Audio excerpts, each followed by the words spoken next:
أعوذ بالله من الشيطان الرجيم بسم الله الرحمن الرحيم الحمد لله والصلاة والسلام على سيدنا رسول الله محمد وعلى آله وأصحابه ومن والاه سبحانك لا علم لنا إلا ما علمتنا إنك أنت العليم الحكيم اللهم علمنا ما ينفعنا وانفعنا بما علمتنا وزدنا علما وألحقنا بعبادك الصالحين. الحمد لله. Toutes les louanges appartiennent à Allah, Seigneur des mondes, les mondes cachés et visibles, les mondes que nous connaissons et les mondes que nous ne connaissons pas. Car Allah exactement lui-même dit dans le Coran, wa yakhluqu ma la ta'lamun. Allah crée ce que vous ne connaissez pas. Nous remercions Allah, le tout miséricordieux, le très miséricordieux, maître du jour de la rétribution. Tout ce que nous faisons sur cette terre-là, bon comme mauvais, on sera rétribué le jour de la résurrection. Et Allah est le seul maître. C'est pourquoi c'est Allah seul qui mérite l'adoration et c'est Allah seul qui mérite que nous le demandons le secours aussi. Et dans ce que nous pouvons demander à Allah subhanahu wa ta'ala, c'est de nous guider sans cesse sur le droit chemin. Et surtout la fin, la bonne fin. Le prophète dit sallallahu alayhi wa sallam, al-umuru bi khawatimiha. Les choses sont tenues par les fins. Quand tu as une bonne fin, wallahi, alhamdulillah, rabbil alamin. C'est pourquoi les grands hommes, les pieux, les saints, les prophètes demandaient une seule chose, la bonne fin. Tu vois quelqu'un, toi-même, tu sais que lui, il est plus proche d'Allah que toi.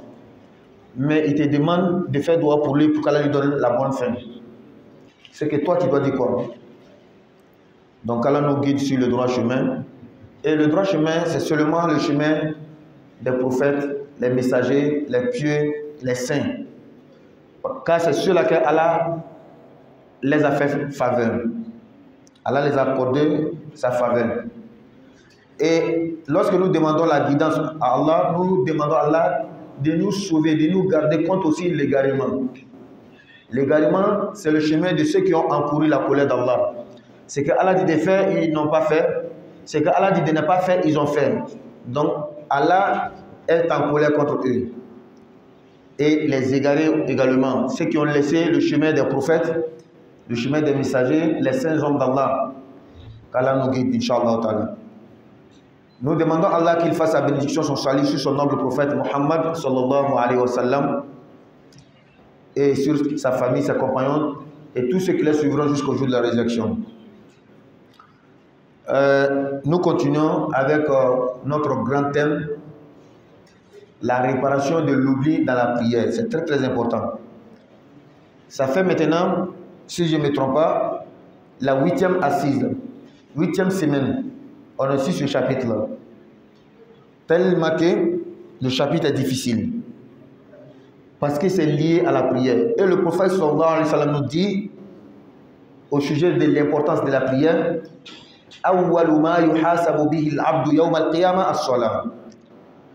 la première chose au sujet de laquelle l'homme sera interrogé le jour de la résurrection, c'est la prière.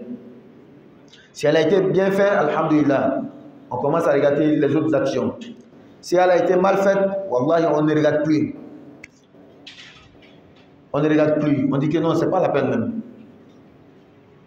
Donc le musulman doit avoir peur. Quand il prie, il doit prendre tellement soin de sa prière que lorsqu'il lui-même il est dans la prière, il a peur encore. Après la prière, il a peur. Est-ce qu'Allah a accepté ou pas? Regarde comment un prophète d'Allah, Ibrahim alayhi salam, et son fils Ismaïl, lorsqu'il construit la Kaaba, c'est un travail de Dieu. Mais il dit Rabbana taqabbal minna. Allah accepte cette œuvre-là.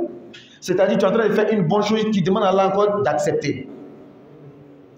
Mais entre parenthèses, c'est le signe de modestie. Tu te mets toujours en bas, tu te mets toujours à terre devant Allah. Ça ne veut pas dire que est-ce que Dieu a accepté, Dieu n'a pas accepté, on ne sait pas. Non, non, non. L'islam, ce n'est pas une religion de doute. Tu fais prière, puis tu demandes est-ce qu'Allah a accepté ou bien Allah n'a pas accepté, on ne sait pas. Ça, ce n'est pas vrai. Quand tu as bien fait, Wallah, Allah a accepté. Allah dit que Allah n'est pas injuste envers ses serviteurs. Donc Allah dit, quand tu fais la prière, il faut faire ablution, il faut t'arrêter comme ça, il faut lire ça, il faut lire ça. Tu as fait, c'est déjà accepté. Mais c'est par modestie, parce qu'on est serviteur d'Allah. Et puis on a peur est-ce qu'on ne va pas gaspiller après ou c'est pourquoi on a peur? On dit, Allah accepte, Allah accepte. Qu'Allah donne la bonne compréhension. Donc la prière, c'est très très important. La semaine passée, on était arrêté sur le point c'est lui qui pendant la prière pleure,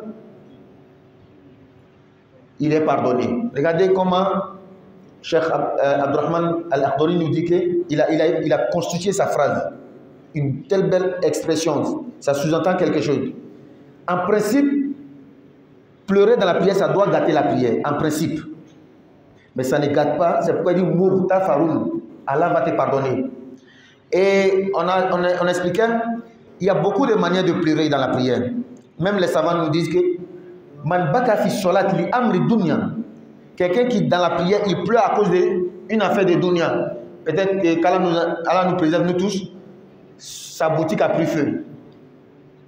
Donc dans la prière, quand lui pense à ça, les millions qui sont gaspillés là, il pleure. Ah, ça c'est une manière de pleurer.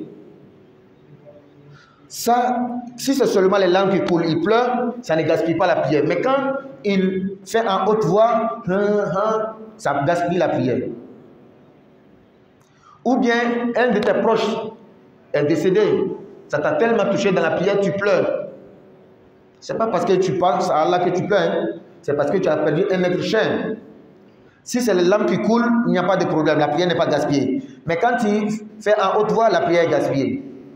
Maintenant, on revient.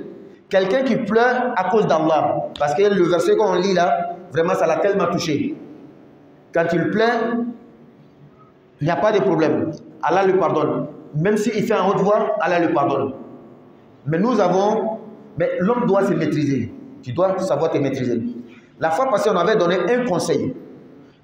Si tu peux t'empêcher de prier et de pleurer dans la prière publiquement devant les gens, il faut faire. C'est le conseil qu'on a donné. On n'a pas dit que c'est interdit. Parce que le prophète sallallahu alayhi wa sallam lui-même, dans la prière, devant les gens, il a pleuré. Abou Bakr a pleuré, Omar a pleuré, Ousmane, tout le monde a pleuré. Mais il y a un problème. C'est pourquoi nous avons donné ce conseil.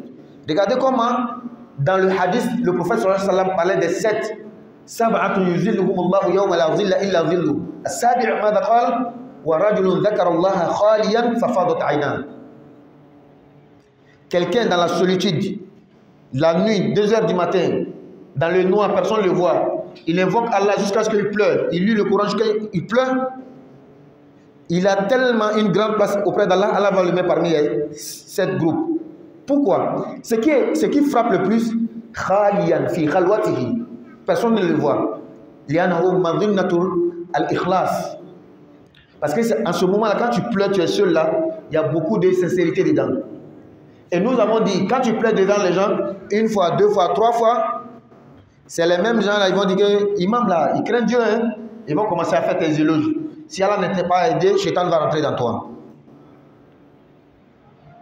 Mais est-ce que l'homme même contrôle son émotion? Tu ne contrôles pas. Quand tu vas prendre un verset, quand toi-même tu vas lire le verset et tu vas tellement méditer, tu vas pleurer, tu ne peux pas te retenir. Ce n'est pas de ça qu'on parle. Parce que tu ne peux pas. Mais il y a des gens, ils ont des astuces. Quand ça va arriver, il fait vite, il passe vite. Il ne veut pas pleurer devant les gens. Il veut se cacher. Et ça c'est bon, ça t'aide toi-même dans la spiritualité. Ça t'aide à évoluer. Qu'Allah donne la bonne compréhension. Donc c'est la précision qu'on voulait donner. C'est pas mauvais. Mais si tu peux te contrôler, il faut te contrôler. C'est ça qui est bon. Bien, donc on continue sur les nouveaux points, les nouvelles leçons. Waman ansata qalilan li mutahaddisin fala shay'a alayhi. Quelqu'un pendant la prière, il y a 2 personnes qui causent à côté de lui. On est en train de parler de quelque chose. Et lui, il s'est tu un peu pour écouter. Est-ce que sa prière est bonne ou bien c'est pas bonne?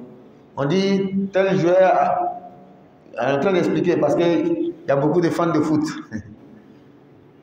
Beaucoup de fans de foot. Donc je suis en train de parler de Dunia. Il s'est tu un peu. Il a écouté. Est-ce que sa prière est gaspillée? Non. Quand tu te tais un peu, tu écoutes, ta prière n'est pas gaspillée. Mais est-ce que ce que tu fais là, c'est bon? Non, c'est pas bon. Tout le monde est d'accord. Parce que tu es dans quelque chose, tu dois te concentrer sur la chose. Tu es devant Allah. Le prophète dit sallallahu alayhi wa sallam, Al-Musalli yunadi rabbahu. Quelqu'un qui prie, il est en train de causer avec Allah. Il est en audience avec Allah. Pourquoi tu laisses Allah et puis tu écoutes un peu? On sait que ce n'est pas bon. Mais est-ce qu'en tant que juriste, al-faqih, on doit dire que sa prière est gaspillée? Non. On n'a pas ces droits-là. Mais il a bien spécifié. Qalilan, un peu. Comment est-ce qu'on peut définir un peu là? Est-ce que 1 minute, 2 minutes, 3 minutes? On ne sait pas. Mais en tout cas, quand ça va arriver 10 minutes, on sait que non, toi tu n'es plus dans la prière. 10 minutes, tu es en train d'écouter? Non, tu n'es plus dans la prière, mon frère. Ça, c'est autre chose. Mais 2 secondes, 3 secondes, c'est pas bon. Mais souvent, on ne peut pas s'empêcher. Donc, ça ne gaspille pas la prière. Il n'y a pas de kabla, il n'y a pas ba'da. Waman anuswata, quelqu'un qui s'est tué, qalilan un peu, li mutahaddisin, pour quelqu'un qui est en train de parler. Ou bien c'est à la télé, on est en train de donner une information sur une chaîne bien connue comme ça. Et un coup, tu as gardé un peu le silence, tu as écouté. Tu devrais te concentrer, c'est ça que tu devais faire. Mais ce que tu as fait là, ça ne gaspille pas ta prière. Qu'Allah donne la bonne compréhension. وَمَنْ قَامَ مِنْ رَكَعَتَيْنِ قَبْلَ الْجُلُوسِ فَإِنْ تَذَكَّرَ قَبْلَ أَنْ يُفَارِقَ الْأَرْضَ بِيَدَيْهِ وَرُكْبَتَيْهِ رَجَعَ إِلَى الْجُلُوسِ وَلَا سُجُودَ عَلَيْهِ وَإِنْ فَارَقَهَا تَمَادَى وَلَمْ يَرْجِعْ وَسَجَدَ قَبْلَ السَّلَامِ وَإِنْ رَجَعَ بَعْدَ الْمُفَارَقَةِ وَبَعْدَ الْقِيَامِ سَاهِيًا أَوْ عَامِدًا صَحَّتْ صَلَاتُهُ وَسَجَدَ بَعْدَ السَّلَامِ. Aussi quelque chose qui est très important. On va expliquer. Il faut que tout le monde voit ça. On a ici un point très important. Le micro arrive, non? Très bien. Je vais faire comme c'est la Qibla qui est là. N'est-ce pas? Pour que tout le monde voit bien. Je suis en train de prier. C'est la première rakat. Allahu Akbar. J'ai bien fait Fatiha, Surah, Ruku. Je suis allé dans Sujoud, c'est fini. Il a fait maintenant deuxième rakat. Deuxième rakat, il a fait Ruku, je me suis levé. Je vais en Sujoud. Sujoud de deuxième rakat. Il a fait Sujoud, je me suis assis. Je vais dans deuxième Sujoud. Quand je me lève, qu'est-ce que je dois faire? Je dois m'asseoir, non? J'ai oublié. Je me suis levé. Quand je me suis levé comme ça, je me suis rappelé. Qu'est-ce que je dois faire? Je dois continuer. Qui dit le contraire? Hein? Le contraire? Je dois continuer? Ah, on dirait qu'on a déjà expliqué. Tout le monde. On a déjà expliqué. C'est très important. Donc, quand je me lève du deuxième sujoud, je devais m'asseoir. Je me suis levé. Je dois continuer. Parce que quand je m'arrête là, cette position, c'est un acte obligatoire, fardoun. Ce que j'ai oublié là, c'est sunnah. Et la règle dit qu'on ne laisse jamais un acte obligatoire pour un acte surrogatoire. Mais il y a un détail à comprendre. Il faut comprendre, il y a quatre choses ici.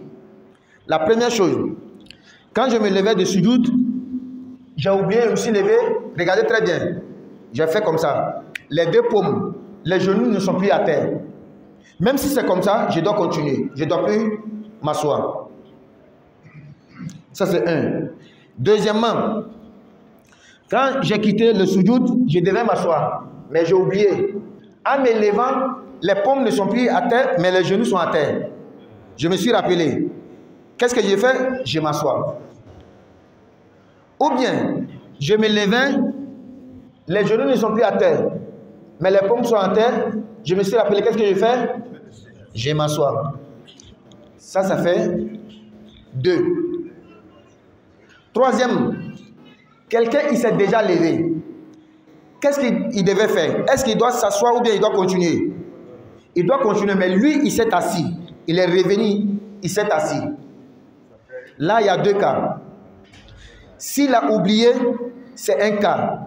S'il connaît bien la règle, mais avec ça, il s'est assis, c'est un autre cas. C'est pourquoi ça fait 4. On va expliquer tous les 4. N'est-ce pas? Très bien. Le premier, quand tu as oublié, tu devais t'asseoir. Tu t'es levé. Que ce soit tu es dans cette position, les genoux, les paumes ne sont plus à terre, tu dois continuer. Que ce soit tu es déjà comme ça, tu t'es rappelé, tu dois continuer. Quand tu continues, tu as manqué quelque chose ou bien tu as ajouté quelque chose? Tu as manqué quelque chose. Qu'est-ce que tu as manqué? La 6 du milieu. Mais dans la 6 du milieu, il y a 3 choses. Il y a la 6 elle-même, il y a la tahiyya, il y a le takbir que tu fais avant de t'asseoir. Ça fait 3 que tu as oublié. Donc, comme tu es déjà arrêté, tu dois continuer la prière. À la fin maintenant, tu dois réparer ce manquement par 2 sujoud, mais avant de faire salam. C'est-à-dire, quand tu es arrivé au tahiyya, la dernière tahiyya de la prière, at-tahiyyatullah, tu as fini, Allahumma salli, tu as fini, Allahumma inni azuka, tu as fini. Qu'est-ce qui reste? Assalamu alaikum, non? Tu ne fais pas assalamu alaikum, tu fais Allahu Akbar, tu pars en sujoud, Allahu Akbar, tu récites bien sûr ce qu'on dit dans sujoud. Tu fais 2, tu t'assois, tu reprends tahiyya, tu fais assalamu alaikum, c'est réparé, c'est fini. Ça, c'était le premier cas. Le deuxième cas qu'on a cité, oui. Oui. Wa alaykoum salam. Ce que vous venez de dire, si nous prions en Jama, oui. l'imam est là. La personne qui est derrière l'imam oui. fait cette erreur-là. Comment il va réparer? Très bien. Une question. L'imam, il a oublié. Non, l'imam n'a pas oublié. L'imam n'a pas fait erreur. L'imam, il a fait Allah Akbar, il s'est assis. Lui n'a pas fait erreur. C'est quelqu'un derrière là, peut-être M. Bari lui-même, tellement que l'esprit est ailleurs. Oui. Donc, Bari a fait comme ça. Et puis il a vu tout le monde assis. Et maintenant, il s'est assis. Ou bien il doit continuer. Non, tu ne continues pas. Quand tu es fidèle, toi tu ne continues plus. Tu t'assois. Tu suis ton imam. Et tu n'as rien à réparer. L'imam supporte. Les imams là, ils ont beaucoup de problèmes. Qu'Allah nous aide. Donc c'est compris. On a compris aussi le premier cas. Tu t'es déjà arrêté, tu continues, mais tu répares à la fin avec 2 prosternations avant de faire salam. Ça c'est 1. Le deuxième cas qu'on a cité, au moment que tu es en train de te lever, les genoux sont levés, mais les paumes sont à terre. On dit qu'est-ce que tu fais? Tu t'assois. Ou bien, les paumes ne sont plus à terre, mais les genoux sont à terre. Tu t'es rappelé, on dit tu fais quoi? Tu t'assois. Maintenant, qu'est-ce que tu dois faire à la fin? Tu fais quoi à la fin? Tu fais rien. Il n'y a pas de réparation. Parce que tu es toujours dans la position d'assise. Tant que les paumes et les genoux ensemble n'ont pas quitté la terre, c'est considéré comme tu es toujours assis. Donc quand tu t'es rappelé, tu t'es réassis, il n'y a pas de problème. Tu t'es réassis, il n'y a pas de problème. C'est compris? Il n'y a pas de réparation là-bas. C'était le deuxième cas. Le troisième cas, tu t'es levé. Toi, tu ne connaissais pas la règle. Ou bien tu connais, mais tu as oublié, tu t'es assis encore. Tu es déjà arrêté, non? Normalement, qu'est-ce que tu devais faire? Tu devais continuer. Mais toi, tu as oublié jeudi. C'est ça qui est le troisième cas. Tu t'es assis pour faire la tahiyya. Tu as fait ziyada. Tu as ajouté. Qu'est-ce que tu as ajouté? Tu t'es déjà levé, non? Ça compte.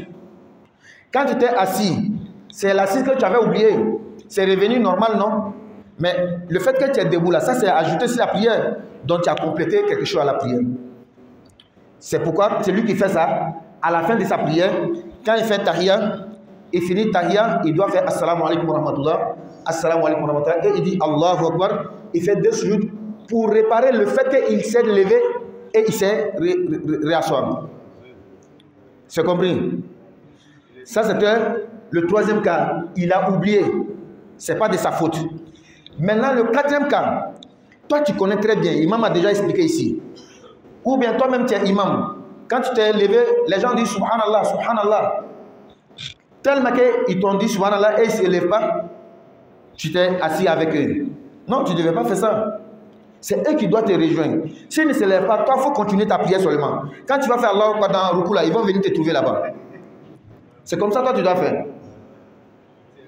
Donc, quelqu'un qui connaît la règle et il s'est assis, tu as fait par exprès, tu as fait sciemment, les savants sont divisés en deux. D'autres disent que ta prière est gâtée parce que tu as fait sciemment, tu as ajouté sciemment. D'autres disent que ta prière est annulée, mais d'autres disent que ta prière n'est pas annulée, tel que Cheikh Al-Akhdari. Donc on va prendre ça. Qu'Allah donne la bonne compréhension. J'espère qu'on a compris très bien les détails. Quand tu pries, tu as oublié de te lever, il faut continuer. Quand tu es imam, les gens disent Subhanallah, c'est pour te rappeler que tu as oublié. Mais tu continues quand même. Arrivé à la fin, tu vas réparer avec 2 sujouds. L'assise là, c'est sunnah. On peut réparer avec 2 sujouds. Toi, tu t'es déjà arrêté, tu es dans Farida. Tu ne dois pas laisser Farida pour sunnah. Qu'Allah donne la bonne compréhension.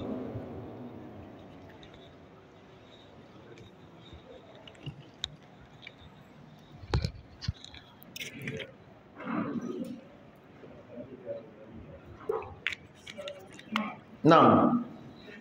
Oui, bismillah. Oui. Oui.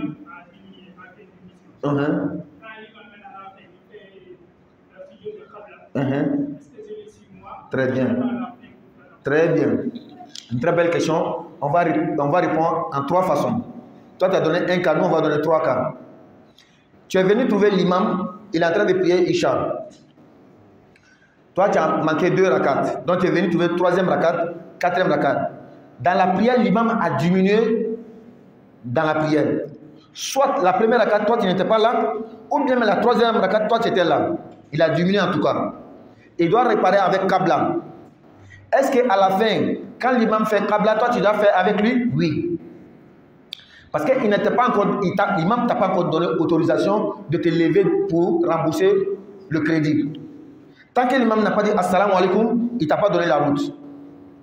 C'est pourquoi le Qabla, c'est-à-dire 2 sujouds qu'il fait avant de faire salamu alaikum, toi tu dois le suivre. Ça c'est la question que vous avez posée. Maintenant, on va amener 2e cas. Imam a ajouté dans la prière. Il doit faire quoi? Ba'da. Maintenant, avant de faire Ba'da, il va faire salamu alaikum, non?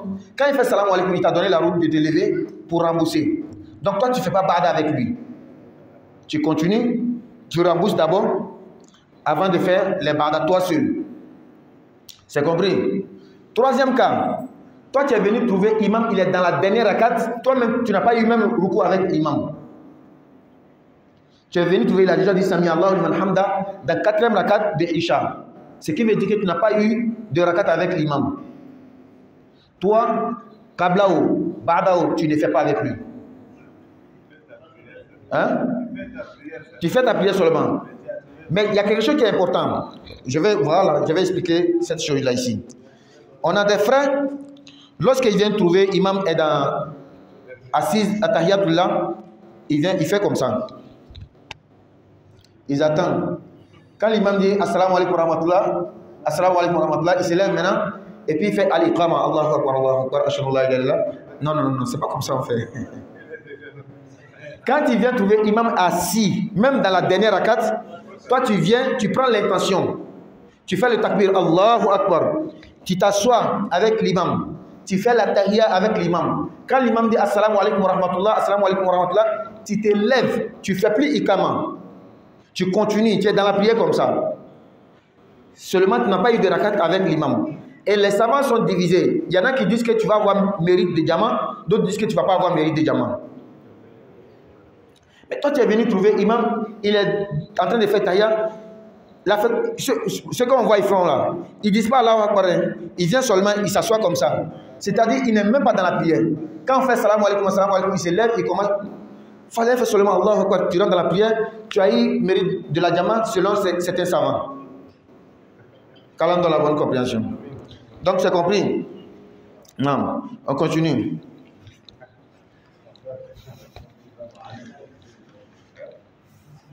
On a fini avec ce point. On va sur un autre point. وَمَنْ نَفَخَ فِي صَلَاتِهِ سَاهِيًا سَجَدَ بَعْدَ السَّلَامِ. Quelqu'un qui souffle dans sa prière par oubli, sa prière est annulée.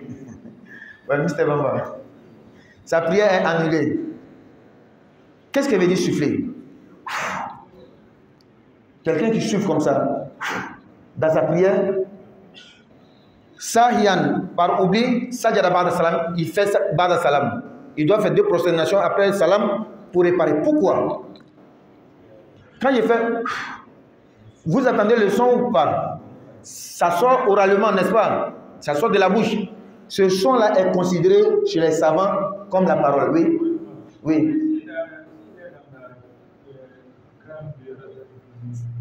Il est dans la grande prière avec l'imam. Quand il souffle là, s'il est dans la prière avec l'imam, il a soufflé. Si c'est par oubli, c'est-à-dire quelque chose est passé, lui-même, son esprit a quitté un peu la prière, il pense que peut-être c'est une moustique.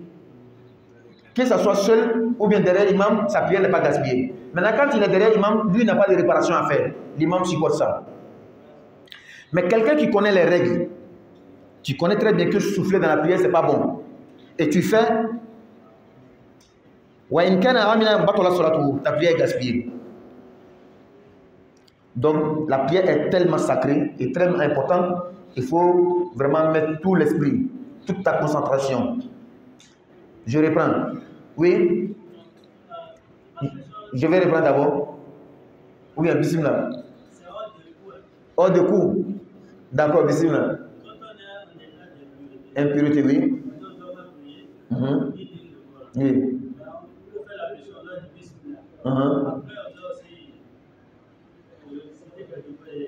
Oui.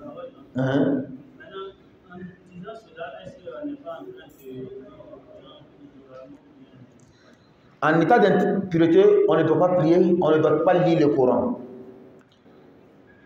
Lire le Coran, c'est trop vague. Toucher le Coran, là, c'est clair. Mais lire le Coran, non. Même en état d'impureté, tu peux lire Ayat al-Kursi, tu peux le couloir, la clause de flag, c'est pas interdit.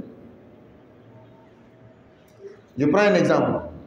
Peut-être qu'après les rapports charnels avec sa femme, on a la paresse d'aller se laver.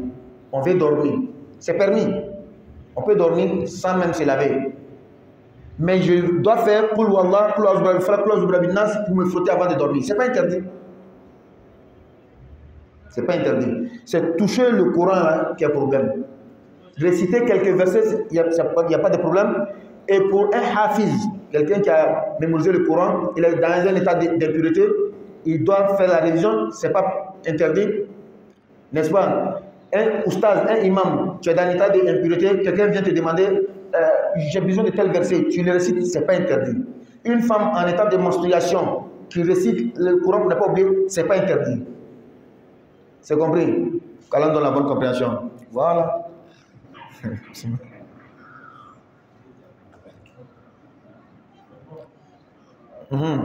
Général, 10 étoiles.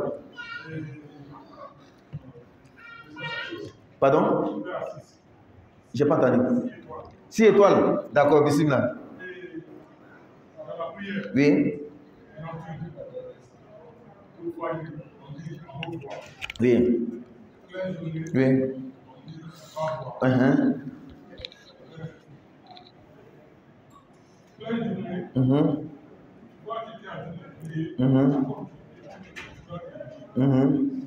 Tu écoutes la sourate qu'il lit.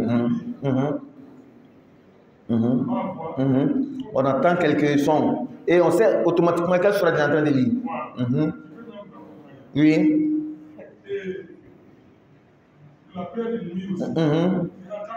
Il y a même quand tu es à côté de lui, oui. Donc je voulais savoir qu'est-ce que voir et voir. Très bien. Une très belle question. Je reprends la question pour qu'on entende tous. On dit que la prière nocturne, on doit élever la voix. La prière journalière, la prière du jour, on doit lire à voix basse. Maintenant, il y a des personnes, pendant la journée, quand ils lisent, tu peux même savoir quelle sourate il est en train de lire.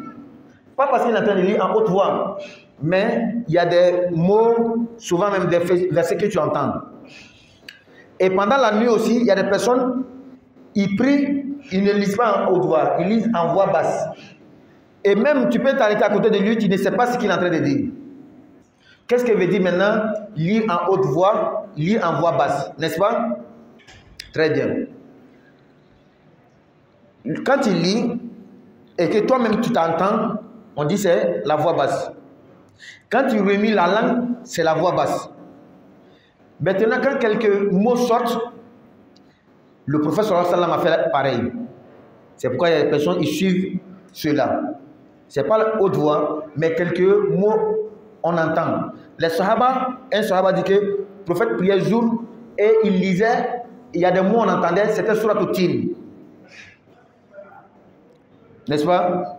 Maintenant, pendant la nuit, dans la prière nocturne, le fait d'élever la voix ou bien de lire en voix basse, ce n'est pas une obligation. Mais ce qui est demandé, ce qui est souhaitable pendant la nuit, c'est de lire en haute voix. Maintenant, parfois, à cause de ta situation, à cause de où tu te trouves là, tu lis en voix basse. Par exemple, avec madame et les enfants, en lisant à haute voix, ça peut les gêner. Et ce qui est très important dans la prière nocturne, c'est de te cacher. Ça revient à ce que je disais dans le fait de prier, pleurer en public. Il y a des bonnes actions, quand tu fais là, c'est mieux de te cacher. Ça renforce la sincérité, ça t'augmente beaucoup en spiritualité, ça t'évite les pièges de Shaitan. Donc, normalement, on doit prier en haute voix la nuit, mais quand tu es dans certains milieux, pour ne pas gêner, il faut faire en voix basse. Dans la journée, ce que tu entends quelques mots là, il n'y a pas de problème.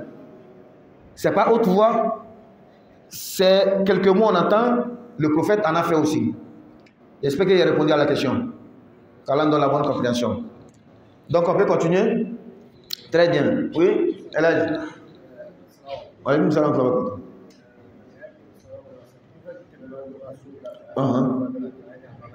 Hein?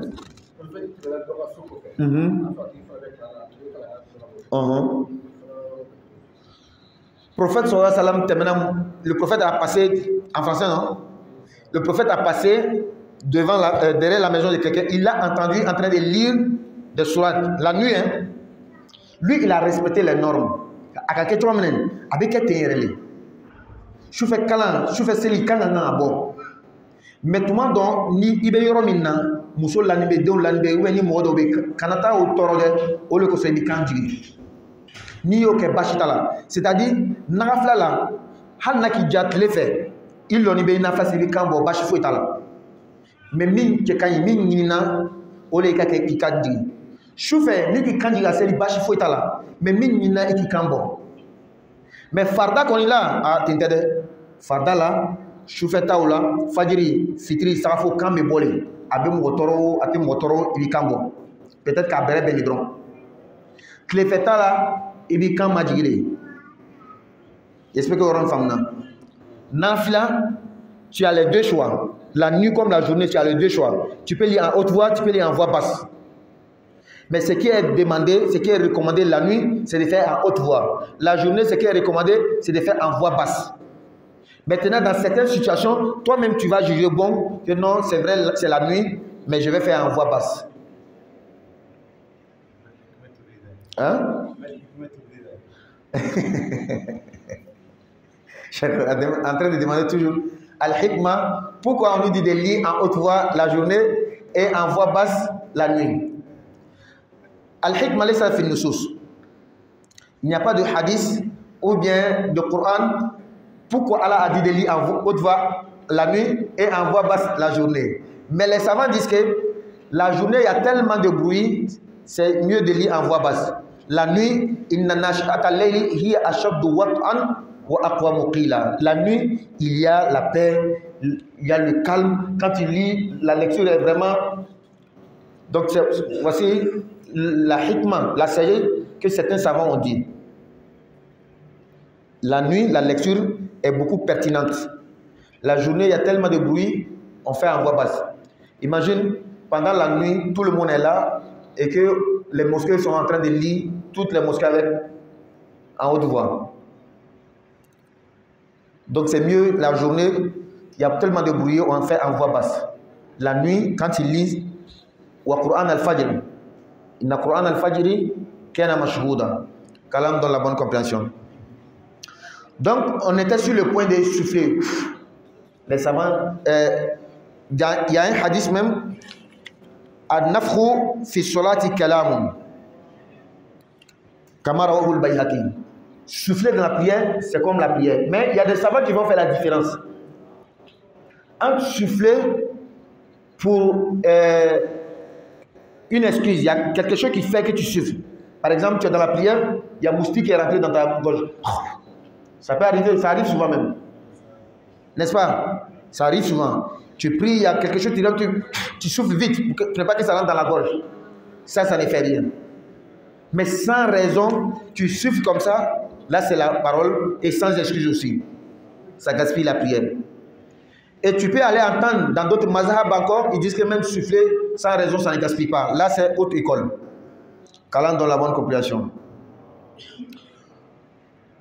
Mais si c'est par exprès, ça gaspille. Si ce n'est pas par exprès, c'est par oubli ou bien par contrainte, ça ne gaspille pas, mais c'est considéré comme la parole, on répare par 2 sujoud.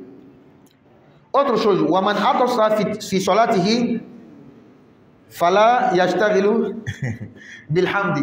Quelqu'un est en train de prier, il a éternué, il a fait action. Il pense qu'il a entendu tout le site ici. Donc tu es en train de prier et tu as éternué. Action.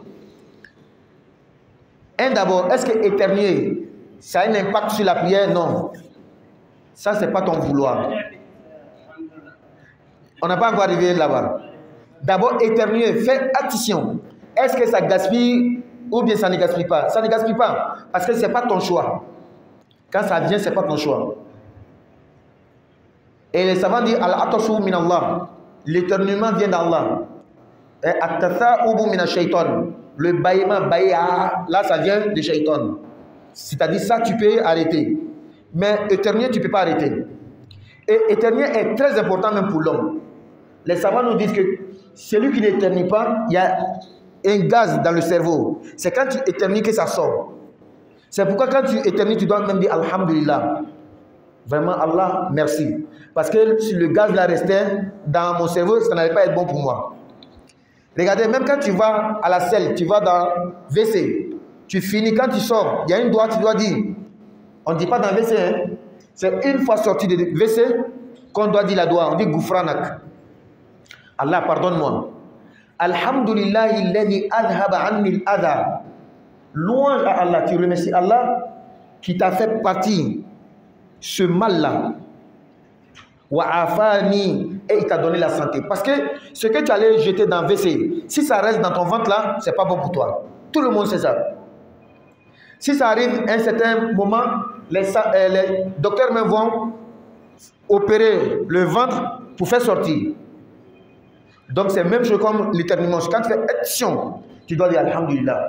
Maintenant, dans la prière, est-ce que tu dois dire? Ouais, la question.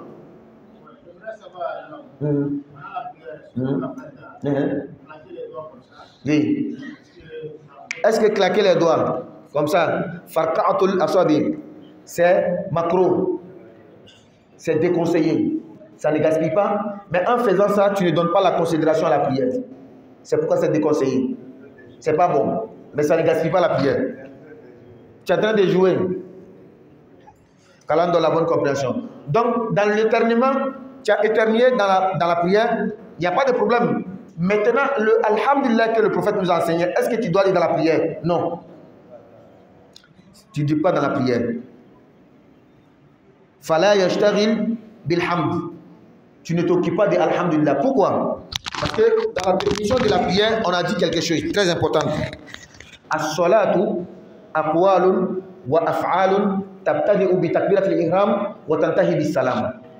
Quand on dit la prière, ce sont des paroles et des actes bien comptés, bien ordonnés. Ça commence par le premier takbir, Allahu Akbar, ça finit par Assalamu alaikum. Les paroles sont comptées, les actes sont comptés. Donc quand toi tu vas faire action dans la prière et tu vas dire Alhamdulillah, Alhamdulillah, que tu as ajouté, où est sa place dans la prière? Il n'y a pas sa place dans la prière. C'est-à-dire parmi les paroles de la prière qui sont comptées, il n'y a pas sa place. Donc tu ne dis pas Alhamdulillah. Et si tu oublies de dire Alhamdulillah, il n'y a pas de problème. Ça ne gaspille pas la prière. Tu ne fais pas Qabla, tu ne fais pas Ba'da. Et même il y a des savants qui disent que quand tu fais addition, tu dois dire en voix basse. Il y en a qui disent ça. Mais selon les malikites, tu ne dis pas. Ça c'est un. Deuxièmement, le prophète dit sallallahu alayhi wa sallam, lorsque vous éternuez, vous avez dit addition, dites alhamdulillah. Toi maintenant qui es à côté de quelqu'un qui a éternué et il a dit alhamdulillah, tu dois lui dire quelque chose. Bamba c'est quoi? Yarhamukallah. On appelle tashmitul atis. Et ça fait partie des droits de ton frère musulman chez toi. Hukukul muslim ala akhiril muslim. Si ton frère éternue, il a dit alhamdulillah, tu dois lui dire yarhamukallah. Qu'Allah te fasse miséricorde. C'est un devoir. C'est son droit sur toi. Tu dis yarhamukallah. Et quand tu lui dis yarhamukallah, lui doit te répondre aussi. Il doit dire Ghafarallahu lana wa lakum. Il y a ça, il y a un autre dans le hadith. Non? Wa yusli? Reprends. Yahdikumullahu wa yuslih balakum. Hein? Non. Non. Non. Pour les enfants, il y a des gens, quand l'enfant dit attention, il dit Alhamdulillah, on dit Barakallahu fik.